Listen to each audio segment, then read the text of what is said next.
Another goddamn Monday, Lena muttered, scraping burnt toast crumbs into the sink. Her reflection in the kitchen window showed tired eyes and streaks of grey in her messy bun.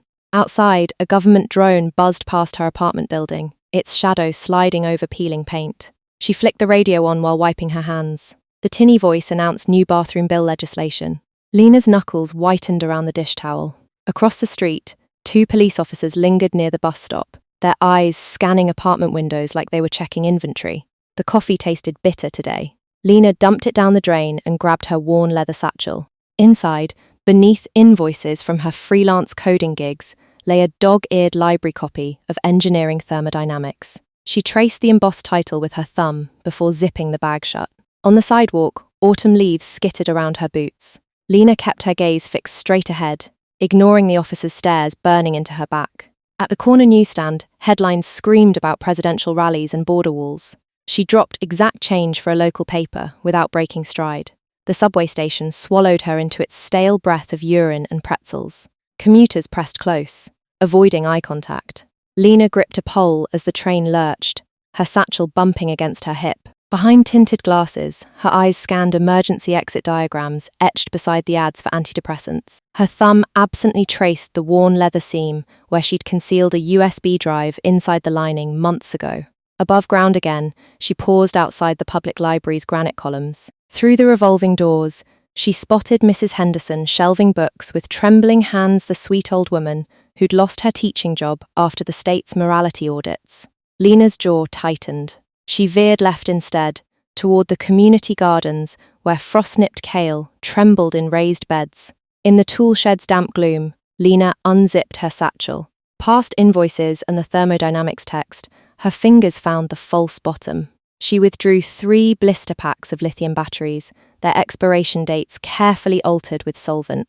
Outside, a city worker's leaf blower droned like distant wasps. Lena counted each cell's weight in her palm, cold and dense as river stones, just enough for phase 2. She'd need the university lab's infrared spectrometer tonight. Professor Chen always left Building B's side door propped open for night owls. The wind picked up, carrying the scent of decaying pumpkins from somewhere nearby. Lena watched a surveillance camera pan slowly over the garden gate. Her reflection in its dark lens looked small, ordinary, unremarkable, perfect. She zipped the batteries deep into the satchel's lining, right next to the USB humming with stolen access codes. The president's motorcade route announcement would hit the news at noon. She had 6 hours to calibrate the thermal signatures. Back on the sidewalk, she noticed the tail immediately a navy sedan, idling 2 blocks down. Too clean for this neighborhood. Lena ducked into a thrift store, the bell jangling overhead. She emerged minutes later wearing a bright purple puffer jacket and carrying a garish polka dot umbrella, blending seamlessly with the lunchtime crowds streaming toward food trucks. The sedan crawled past. At the university's engineering annex, Lena slipped through Building B's side door exactly as Professor Chen's grad students shuffled out for pizza. The spectrometer room smelled of ozone and burnt coffee. She powered up the machine, its low hum vibrating in her molars. One by one, she scanned the batteries, adjusting the false expiration dates until their thermal profiles matched fresh military-grade cells. Her fingers trembled only once when footsteps paused outside the lab door. They moved on. Dusk stained the sky bruise purple as Lena boarded the downtown express. Between stops, she peeled the polka dot umbrella's fabric away, revealing a telescopic aluminum rod. Beneath the purple puffer jacket, her own clothes remained unchanged. Commuters glanced away as she reassembled the components with quiet clicks, parabolic dish, signal repeater, compact charge pack. The train plunged into a tunnel. In the sudden darkness, Lena slid the device into her modified satchel. Its weight settled against her hip like a promise. Emerging at Capitol Station, she joined the protesters flooding toward the National Mall. Their chants rose like steam. My body, my choice. Trans rights are human rights. But Lena melted sideways into the shadow of a marble archway. Above, police drones hovered like vultures. She didn't look up. Her thumb found the satchel's hidden seam. Phase 3 begins now. The air tasted of rain and rage. For a heartbeat, Lena froze.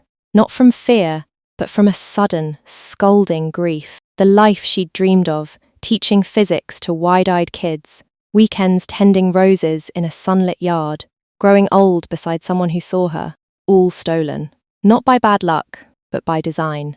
A government that needed monsters to unify its base, turning her existence into political kindling. Her knuckles whitened on the satchel strap. She swallowed the sob clawing up her throat. No tears, she commanded herself. Only fire now. She slipped into a maintenance stairwell, the protesters' roar muffling behind thick doors. Concrete steps echoed as she descended into the building's guts. Flickering fluorescence revealed pipes crusted with grime. At the third landing, she knelt. With practiced fingers, she unzipped the satchel's false bottom. Out came the telescopic rod, its parabolic dish unfolding like a deadly flower. The lithium cells slid into their housing with soft clicks. Above, boots pounded stairs security patrol. Lena pressed into a recessed alcove, holding her breath. The guard's flashlight beam swept past her feet, inches away. He muttered into his radio, "Just another damn drill." The beam retreated. She exhaled. Timing was everything. The president's motorcade would pass directly overhead in 11 minutes.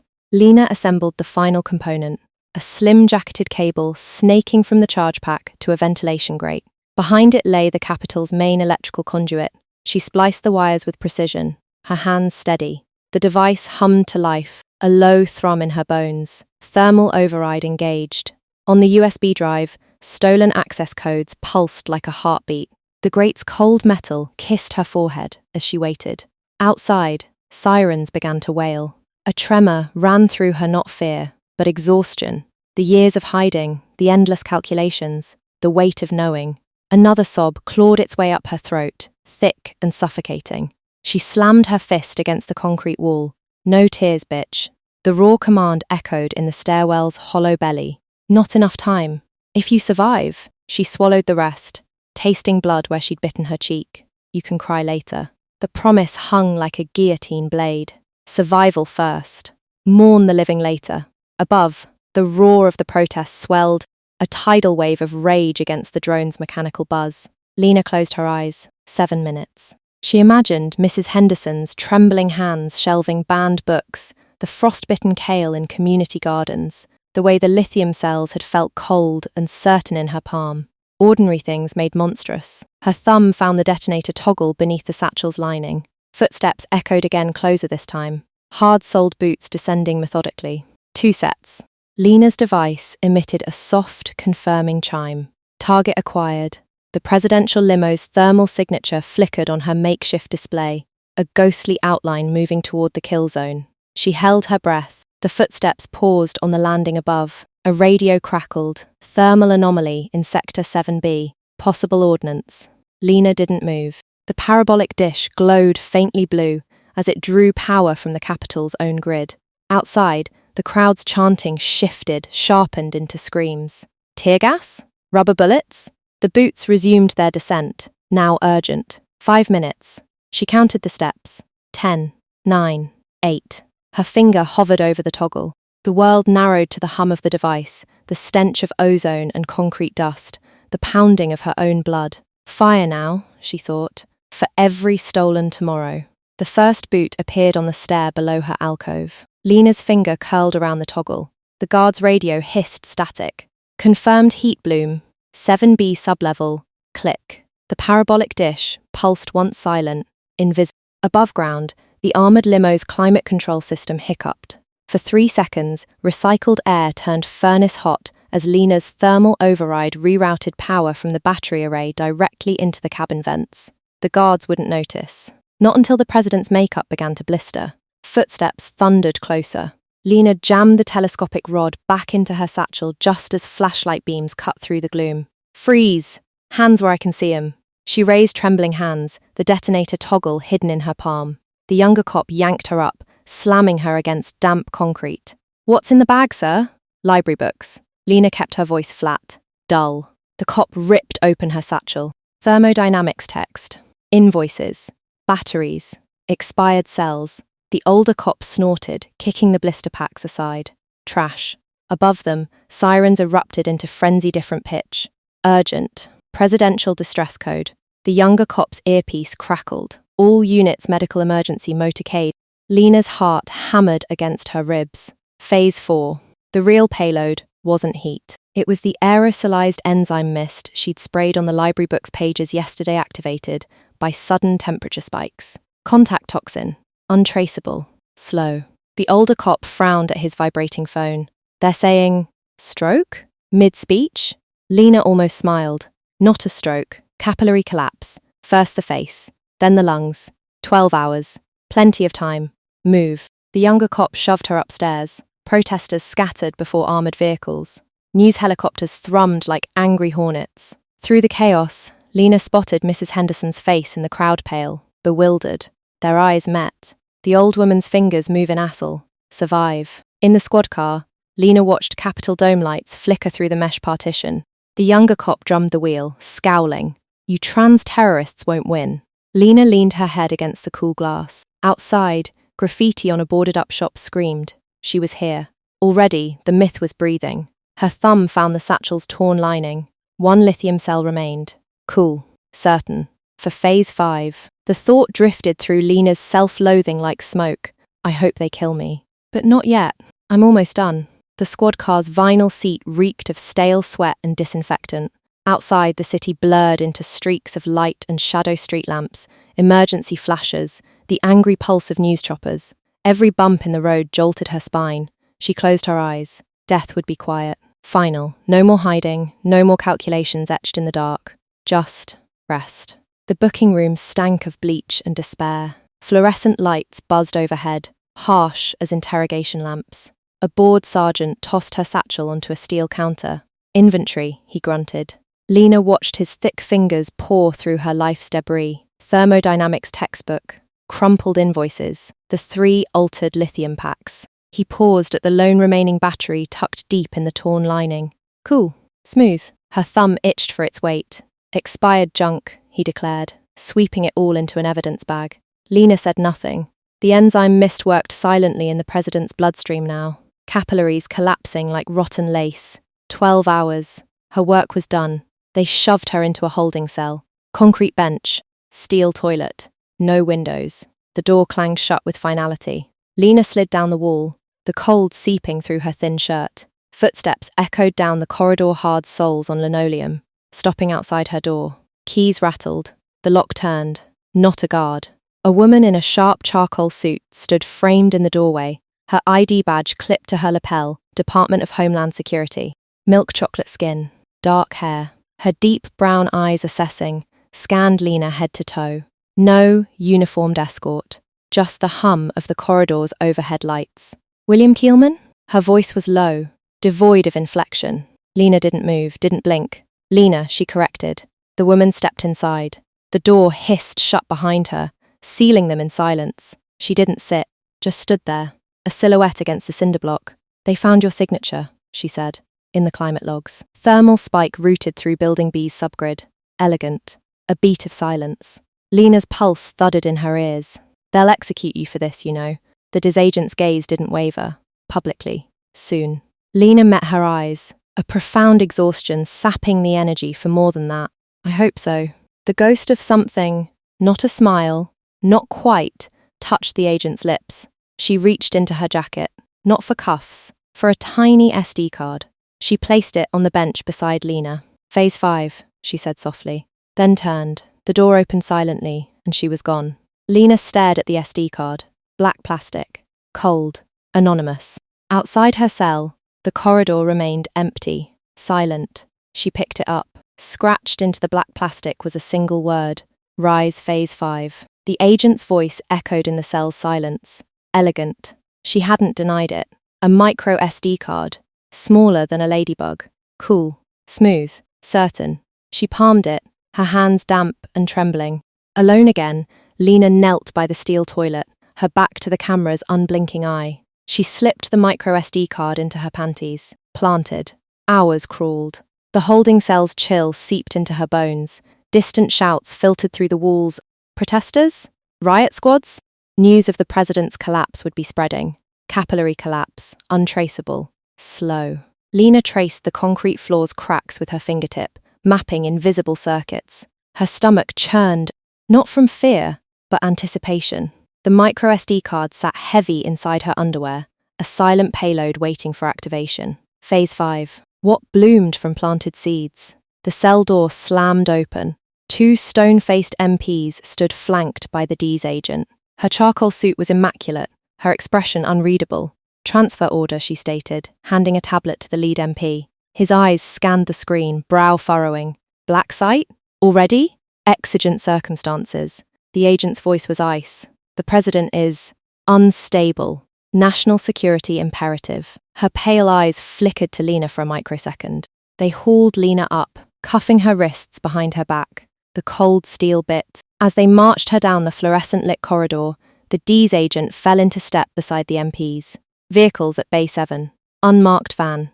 Lena kept her gaze forward, her mind racing. Bay 7. The loading dock where cafeteria supplies arrived, where waste compactors hummed. Please don't compact me, she silently prayed. They turned a corner. The harsh lights gave way to the dim, cavernous gloom of the service bay. The unmarked van idled, its rear doors gaping like a mouth. And there, parked beside a dumpster overflowing with plastic trays, the pulsing green light of the waste compactor's control panel. Lena's pulse hammered against her ribs. The MPs shoved her toward the van. The D's agent stepped smoothly between them and the compactor, her hand brushing the panel. A soft, confirming chime echoed in the bay. Target acquired.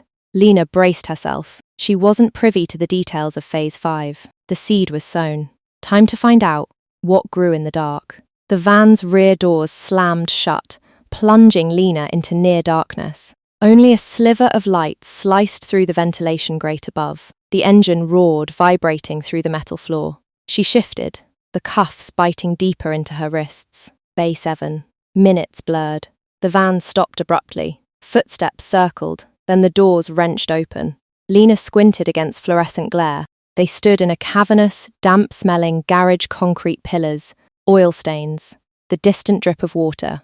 Not a black site, a municipal waste facility. The D's agent stood beside a scowling MP, her gaze locked on Lena. Uncuff her, she ordered. The MP hesitated. Ma'am, protocol now. The agent's voice cracked like a whip. As the cuffs fell away, Lena rubbed her raw wrists. The agent nodded toward a rusted service elevator. Move. Lena stepped inside, the agent following. The MP stayed behind, confusion etched on his face. The elevator groaned upward. Phase 5, the agent murmured. 3rd floor. Server room B. The emergency broadcast system. The elevator shuddered to a halt. Emergency alert station. Doors opened onto a dim corridor lined with humming server racks.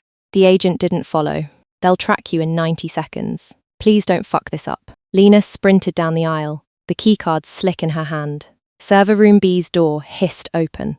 Inside, banks of blinking machines throbbed with heat. She spotted the primary Terminal A sleek console beside a fire suppression panel. Her fingers flew over the keys, bypassing security with the USB's stolen codes. The screen flared. System override. YN? Footsteps pounded down the corridor. Shouts echoed. Lena slammed Y. The room's lights flickered. A low hum built in the walls. On screen, a cascade of files unlocked not military secrets, but budgets. Slush funds, offshore accounts. Millions siphoned from anti-terror grants into senators' pockets. The names of tortured and raped trans kids all died in custody and forgotten. Proof. Raw. Ugly. She yanked the micro SD card from her waistband, jamming it into the terminal. A progress bar crawled, uploading to public network. 47%. The door burst open. Rifles. Leveled. Hands up. Lena raised her arms slowly, her eyes on the bar. 78%. Outside, in the city, 1,000 phones began to chime. The sergeant's rifle barrel trembled slightly. Lena watched the upload counter tick past 92%. Drop the access card. He barked, voice cracking. She didn't move. The air tasted like hot silicon and fear sweat. Somewhere, a fire alarm started its low, mournful wail. I hope I go quickly. The thought appeared and dissipated in an instant. 97%. Lena smiled. Not the tight-lipped grimace of defiance, but something looser, almost amused. You're broadcasting live, she said, nodding at the sergeant's tactical vest cam. Federal evidence locker footage streams public now. See? The sergeant glanced down. His comm earpiece erupted. Jesus, turn it off! They're seeing the static drowned the rest. On screen, 99% became upload complete. Outside the facility, Mrs. Henderson frowned at her buzzing phone. A notification flashed. Truth_B177_3R_FLY download? Her arthritic thumb jabbed yes. Across the city, in dorm rooms and coffee shops, a million identical prompts bloomed. The sergeant lunged. Lena sidestepped, snatching the fire suppression lever. Halon gas hissed from ceiling nozzles, thick as spoiled milk. In the sudden whiteout, she dropped low. Rifles coughed wild shots sparked off server racks. Thermals. Someone yelled. Goggles clicked. Green ghost shapes swirled in the fog. Lena crawled past sparking conduits toward the elevator shaft. The agent's keycard bit her palm. In the garage below, the DES agent watched security feeds pixelate. She pocketed her own buzzing phone, archive received, and slid into the idling van. The engine purred to life just as the service elevator doors shuddered open. Lena tumbled out, coughing Halon residue. Took you long enough, the agent said, tossing Lena a water bottle. Seatbelt. They peeled onto the street. Dawn bled through the skyline. News vans clustered outside government buildings like startled animals. The agent nodded at the dashboard radio, where a panicked anchor stammered about financial irregularities. Offshore accounts? Children, my God, so many children. Lena cracked the water bottle. Phase 5 was data? Phase 5 was you, the agent corrected, turning down an alley. The myth, the woman who burned them with sunlight. They're calling you Bitterfly, a name at the top of the archive you released. Every child those suckers raped and murdered. Pictures, names. We given a voice too late for thousands of dead trans kids. Every paedophile in a suit now has nowhere to hide. No bullshit alibis. She braked behind a derelict laundromat. Out. There's fresh clothes in the dumpster. Passport too. Lena hesitated. Why? The agent's smile didn't reach her eyes. Ever hear of Operation Baudelaire? 1983. No, of course you haven't. Covert support for death squads in Guatemala. My mother vanished in it. She revved the engine. Go teach physics somewhere sunny. They'll hunt you forever. And you? Oh, the agent said, adjusting her lapel pin a tiny silver rose. I'm staying to plant more seeds. The van sped away, leaving Lena the Bitterfly standing in the sudden quiet, the first real morning light warming her face as the salt ran down her cheeks. Back at the library, Mrs. Henderson allowed herself a brief smile. Her book was almost finished. She need only update the last chapter. And now she had a title.